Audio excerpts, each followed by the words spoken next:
বলুন, যারাই দেশকে, যারা সমাজকে, যারা আল্লাহর এই জমিনকে কুরআন দ্বারা শাসন করতে চান, ইসলাম দ্বারা শাসন করতে চান, আমরা তাদেরকে জঙ্গি, যুদ্ধাপরাধী, মানবতা বিরোধী ট্যাগ লাগিয়ে তাদেরকে জেলখানায় দিয়ে দেই, ঠিক কিনা? এই জাতি পরিবর্তন হবে কিভাবে? মুখে দাড়ি দেখলে আমরা তার প্রতি অন্য দৃষ্টিতে তাকাই, টুপি দেখলে তার প্রতি অন্য দৃষ্টিতে তাকাই, লম্বা পাঞ্জাবি দেখলে অন্য দৃষ্টিতে তাকাই। আর আমরা তো মুমিন মুসলমান, আমাদের মন মানসিকতা এমন হবে কেন? আমাদের মন মানসিকতা হওয়া দরকার ইসলামকে ভালোবাসবো, দাড়ি টুপিকে ভালোবাসবো, লম্বা পাঞ্জাবিকে ভালোবাসবো, কোরআনকে ভালোবাসবো, রাসূলের আদর্শকে ভালোবাসবো। তখনই তো আমরা পরিপূর্ণ মুসলমান হতে হব। কিন্তু আমাদের মন মানসিকতা পরিবর্তন হয় না কেন? যতদিন আমরা পরিবর্তন হব না, ততদিন আল্লাহ আমাদেরকে পরিবর্তন করাবেন না। যখনই আমরা পরিবর্তন হব, তখনই আল্লাহ পরিবর্তন করাবে। তখনই আল্লাহ পরিবর্তন। আল্লাহ তো ঠেকাই পড়ে নাই যে আমাকে এমনি এমনি সব দিয়ে দিবেন। আল্লাহ কি ঠেকাই পড়েছে? আরে আমাদের মতো যদি আরো হাজার কোটি মানুষও দুনিয়াতে আসে, তো আল্লাহর কোনো ঠেকা নাই। ঠেকা তো আমাদের, কারণ আমরা আল্লাহর মুখাপেক্ষী, আমরা আল্লাহর গোলাম, আমরা তো ঠেকায় আছি। তাই আমাদেরকে আল্লাহর কাছে চাইতে হবে। আল্লাহ তো আমাদের কাছে চাইবে না, আমরা আল্লাহর কাছে চাইতে হবে। তবে চাওয়ার মতো চাইতে হবে।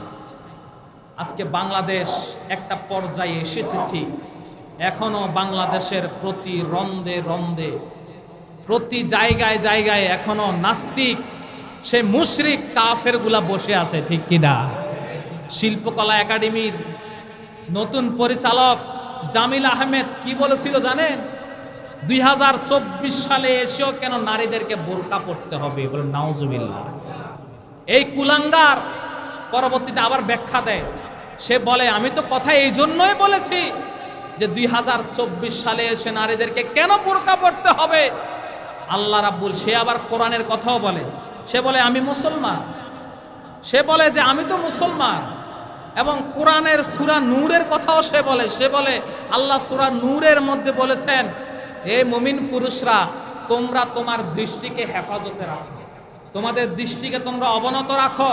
তোমাদের দৃষ্টি যদি হেফাজতে থাকে, সে আবার বলে যে আল্লাহ মুমিনদেরকে বলেছেন দৃষ্টি হেফাজতে রাখো। তাহলে মানুষ যদি তার দৃষ্টিকে হেফাজতে রাখে, নিচে রাখে, তাহলে তার মহিলাদের দিকে তাকালো না, তাহলে তারা বোরকা পড়তে হবে কেন?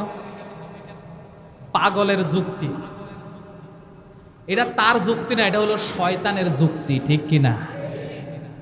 আল্লাহ রাব্বুল আলামিন পবিত্র কোরআনের সূরা নূরের মধ্যে মুমিন পুরুষ এবং নারী উভয়কেই বলেছেন, উভয়কে বলেছেন। রব্বুল আলামিন বলেন, কুল্লিল মুমিনিনা ইয়াগুদ্দু মিন আবসারিহিম ওয়া ইয়াহফাজু ফুরুজাহুম। রব্বুল আলামিন বলেন, কুল্লিল মুমিনিনা ইয়াগুদ্দু মিন আবসারিহিম ওয়া ইয়াহফাজু ফুরুজাহুম। মুমিনদেরকে বলুন তারা যেন তাদের দৃষ্টিকে সংযত রাখে এবং তাদের লজ্জাস্থানটাকে হেফাজতে রাখে। কে বলেছেন? কাদেরকে?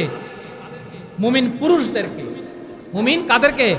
পুরুষদেরকে বলেছেন, ও মুমিন পুরুষরা, তোমরা তোমাদের দৃষ্টিকে অবনত রাখো, হেফাজতে রাখো, এবং তোমাদের লজ্জাস্থানকে তোমরা হেফাজত করে রাখো। পুরুষদেরকে বলেছেন। এবার নারীদেরকে কি বলেছেন? তোমাদের জন্য ছাড় আছে। নারীদের জন্য এবার কি বলেছেন আল্লাহ? এবার নারীদেরকে বলেন, ওয়াকুল্লিল মুমিনাতি ইয়াগদুদনা মিন আবসারিহিন্না ওয়া ইয়াহফাজুনা ফুরুজাহুন্না ওয়া লা ইউবদিনা যিনাতাহুন্না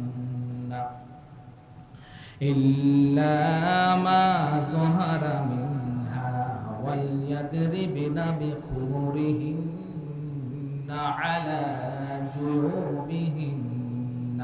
রব্বুল আলামিন বলেন, আর মুমিন নারীদেরকে বলুন তারা যেন তাদের দৃষ্টিকে হেফাজতে রাখে এবং তাদের লজ্জাস্থানের হেফাজত রাখে, আর সাধারণত যা প্রকাশ পায় তা ছাড়া, এবং তারা যেন তাদের সৌন্দর্য প্রকাশ না করে, এবং তারা যেন তাদের বুকটাকে ওড়না দ্বারা সুন্দর করে ঢেকে রাখে। সুবহানাল্লাহ। কে বলেন? কে বলেন? আল্লাহ নিজেই বলেন। মুমিন নারীদেরকে বলুন তারা তাদের দৃষ্টিকে হেফাজত রাখবে, দৃষ্টিকে সংযত রাখবে, লজ্জাস্থানকে হেফাজতে রাখবে, যা তাদের সৌন্দর্য প্রকাশ পায় তা যেন ওড়না দিয়ে, এবং তাদের বক্ষ, তাদের বুক সবগুলো যেন তাদের ওড়না দিয়ে সুন্দর করে ঢেকে রাখে। সুবহানাল্লাহ। এই জামিল আহমেদ সে ফতুয়া দেয় মুমিন পুরুষদেরকে, আমাকে আপনাকে ফতুয়া দেয় যে আল্লাহ তো কোরআনে বলছে, ও মুমিন পুরুষরা তোমরা তোমাদের দৃষ্টিকে হেফাজত রাখো। তো আমরা যদি আমাদের দৃষ্টিকে অবনত রাখি, লজ্জাস্থান হেফাজত করি, আর মহিলারা বোরকা পরার কি দরকার? কিন্তু ওই বদমাইশ, এই বদমাইশটা জানে না যে এর পরের আয়াতেই কিন্তু আল্লাহ বলছে, ও নারীরা তোমরা তোমাদের দৃষ্টিকে সংযত রাখো, লজ্জাস্থানকে হেফাজতে রাখো, এবং তোমাদের যা প্রকাশ পায় সৌন্দর্য তা প্রকাশ করো না, এবং ওড়না দিয়ে তোমাদের শরীরটাকে ঢেকে রাখো। আল্লাহ এখানে ওড়না দ্বারা বুঝিয়েছেন বোরকা দ্বারা শরীরটাকে এমন ভাবে আবৃত করে রাখো যেন পর পুরুষ তোমাদের দিকে দেখে তারা যেন দৃষ্টি লুলুক না, দৃষ্টিতে তাকায়। হুকুম কার? আর সে নিজে ফতুয়াবাজি করে বসে বসে, শিল্পকলা একাডেমি বসে বসে নিতে ফতুয়াবাজি করে।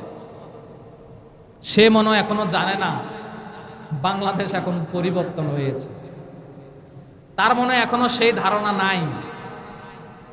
কারণ নাস্তিকের সাথে থাকতে থাকতে, ইসলাম বিরোধীদের সাথে থাকতে থাকতে এমন অবস্থা হয়েছে যে মন মানসিকতা এখনো পরিবর্তন করতে পারে নাই। পারবে, থাপ্পড় চটকনা খাইলে তখন ঠিকই পরিবর্তন হবে, ঠিক কিনা? থাপ্পড় চটকনা খাওয়ার বাকি আছে। কতটুক নারীদেরকে সংযত থাকতে হবে দেখেন। উম্মে সালমা এবং মাইমুনা রাদিয়াল্লাহু তাআলা আনহুমা রাসূলের সাথে একদিন দাঁড়িয়ে আছেন। এমন সময় হঠাৎ করে অন্ধ সাহাবী আব্দুল্লাহ ইবনে উম্মে মাকতুম রাসূলের কাছে আসলেন।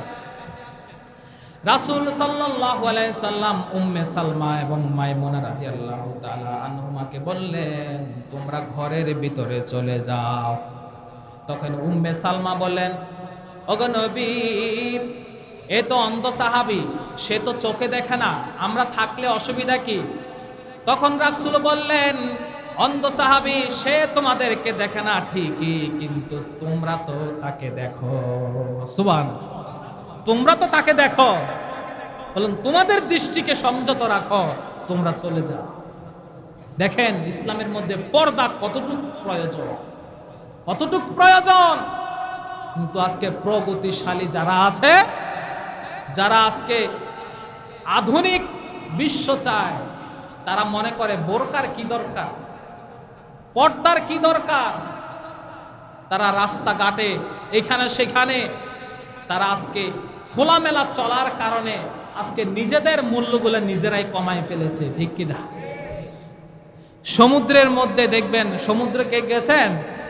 কক্সবাজার দেখবেন, নদী সমুদ্রের মধ্যে ঢেউ যখন আসে, ঢেউয়ের সাথে কিছু কি আসে? শামুক আসে, আসে না?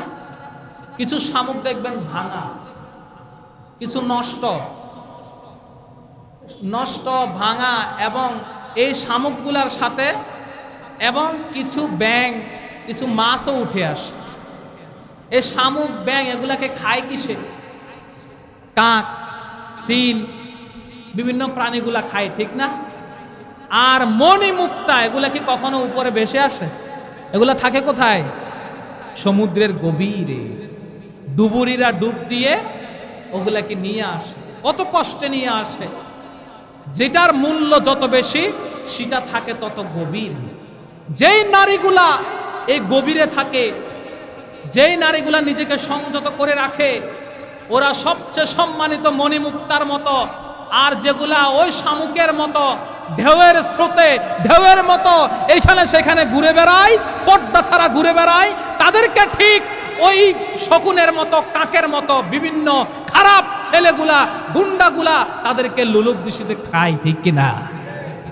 তাদেরকেও আক্রমণ করে, এবার তাদের চরিত্রের উপরে আক্রমণ করে, শরীরের উপরে আক্রমণ করে।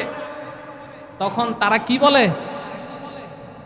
এই মানুষগুলা কি হয়ে গেছে? যুবকগুলা খারাপ হয়ে গেছে। খারাপ তো বানাইছো তুমি, খারাপ তো বানাইছো তুমি। তুমি মা, তুমি বোন, তুমি খালা যদি ঠিক হয়ে যাও, পর্দার সাথে থাকো, তাহলে এই যুবকরা কি আর খারাপ হবে? আর হবে না। তো খারাপ তো বানালা তুমি। এই জন্য ইসলামী শাসন দরকার। কি দরকার? কোরআনের শাসন দরকার, ইসলামের শাসন দরকার। আর আমরা ওয়াজ করা লাগবে না। যদি ইসলামী শাসন হয়ে যায়, আমরা আর ওয়াজ করা লাগবে না।